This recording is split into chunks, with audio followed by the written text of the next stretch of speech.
Crônicas do Amanhecer de 21 de maio de 2023. Igreja Anglicana da Inglaterra debate o uso de linguagem neutra, parte 3. A Igreja Anglicana da Inglaterra discute adotar o gênero neutro para se referir a Deus em orações e demais rituais religiosos. As informações são do jornal britânico The Telegraph. Os bispos da instituição devem lançar um projeto a respeito do assunto durante a primavera no hemisfério norte, que compreende os meses de março a maio. Segundo o Telegraph, detalhes da discussão apareceram em uma pergunta escrita para a comissão litúrgica, responsável por formular e promover modos de serviço e culto religioso na Igreja Anglicana.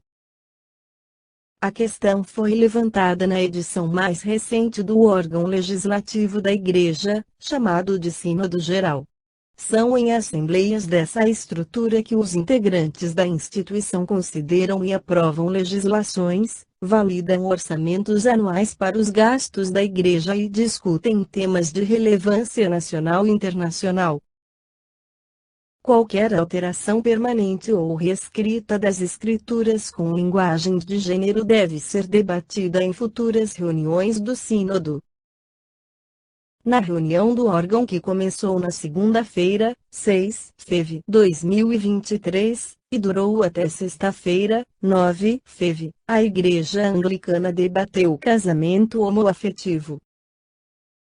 A reverenda Joana Stobart questionou o Sínodo Geral se havia medidas para desenvolver uma linguagem mais inclusiva nas liturgias da Igreja.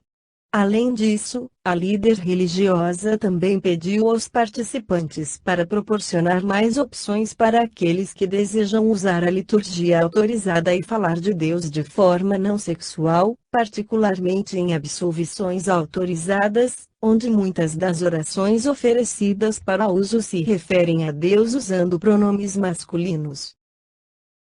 O vice-presidente da Comissão Litúrgica, Michael Ipgrave, bispo de Lichfield, respondeu que a Igreja tem explorado o uso da linguagem de gênero em relação a Deus por vários anos, em colaboração com a Comissão de Fé e Ordem, segmento responsável por orientar assuntos de teologia.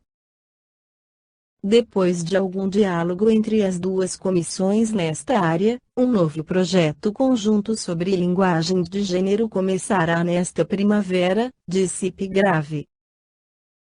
Os cristãos reconheceram desde os tempos antigos que Deus não é homem nem mulher, mas a variedade de maneiras de se dirigir e descrever Deus encontradas nas Escrituras nem sempre se refletiu em nossa adoração, disse um porta-voz da Igreja Anglicana. Apesar dos comentários, o porta-voz informou que não há absolutamente nenhum plano para abolir ou revisar substancialmente as liturgias atualmente autorizadas. Ainda segundo ele, nenhuma dessas possíveis mudanças poderiam ser feitas sem uma legislação extensa. Não foi detalhado de que forma essa substituição seria realizada.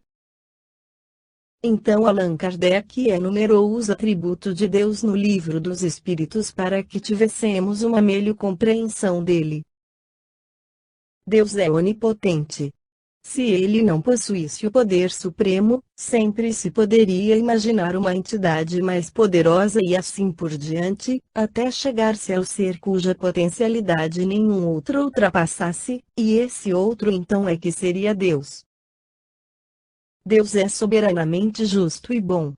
A providencial sabedoria das leis divinas se revela nas mais pequeninas coisas, como nas maiores, não permitindo essa sabedoria que se duvide da sua justiça, nem da sua bondade. A soberana bondade implica a soberana justiça, porque, se ele procedesse injustamente ou com parcialidade numa só circunstância que fosse, ou com relação a uma só de suas criaturas, já não seria soberanamente justo e, em consequência, já não seria soberanamente bom. Deus é infinitamente perfeito. É impossível concebermos Deus sem o infinito das perfeições, sem o que não seria Deus, porque sempre se poderia conceber um ser que possuísse o que lhe faltasse. Para que nenhum ser possa ultrapassá-lo, faz-se preciso que ele seja infinito em tudo. Como os atributos de Deus são infinitos, não são sujeitos nem de aumento, nem de diminuição, visto que do contrário não seriam infinitos e Deus não seria perfeito. Se tirássemos de qualquer dos atributos a mais mínima parcela, já não haveria Deus, pois que poderia existir um ser mais perfeito. Deus é único. A unicidade de Deus é resultado do fato de as suas perfeições serem infinitas. Não poderia existir outro Deus, salvo sob a condição de ser igualmente infinito em todas as coisas, visto que, se houvesse entre eles a mais ligeira diferença, um seria inferior ao outro, subordinado ao poder desse outro, então, não seria Deus. Se houvesse entre ambos igualdade absoluta, isso equivaleria a existir um mesmo pensamento, uma mesma vontade, um mesmo poder e por toda a eternidade.